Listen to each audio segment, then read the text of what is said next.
My name is Zig Jackson. I'm a Mandan Hidatsa Arikara Indian from North Dakota, Fort Berthold, North Dakota. And I grew up in North Dakota and a product of Native American boarding schools.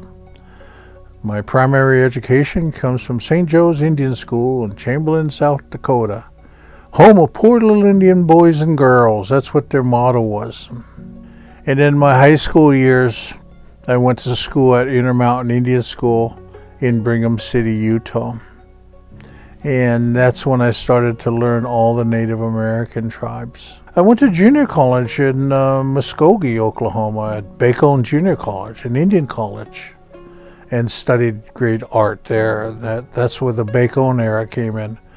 Jerome Tiger, Woody Crumble, Benny Buffalo, all these great Richard West images, the paintings, and I learned from that. So I just happened to take a class at UNM, my first photo class, and I fell in love with it, and I stayed with it.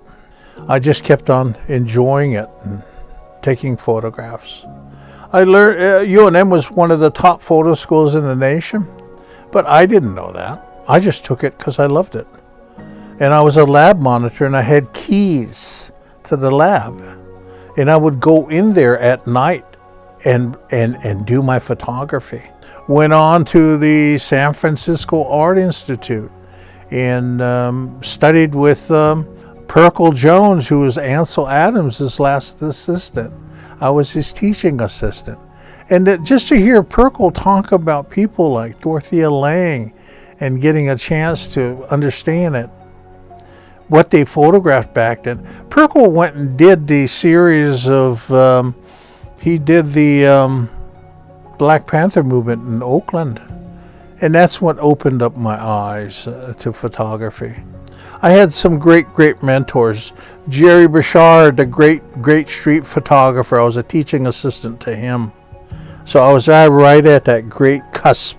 After coming from UNM, with Tom Barrow and Betty Hahn and Patrick Nagatani and Rod Lazoric and Meridol Rubenstein, then going into the Art Institute and studying from these great people. So it was a good time for Mr. Zig to see that and understand that. So I think a big movement back then was a feminist movement in the 90s. And I learned a lot from that. Rebecca Solnit was our graduate seminar teacher one year, and just listening to her and reading her books, it really gave me power. And Native Americans, we come from a matrilineal culture. Everything comes from the woman. Our clans come from the woman. Our stories come from the women. Our Indian namings come from the women. As far as the Native American, these Native Americans I went to school with, and I can go to their areas. When you look at those places like that in that series, it's that sense of place that has really a lot of meaning for me. I like to be remembered as an educator, and that's the first thing I think about when I talk about my photography.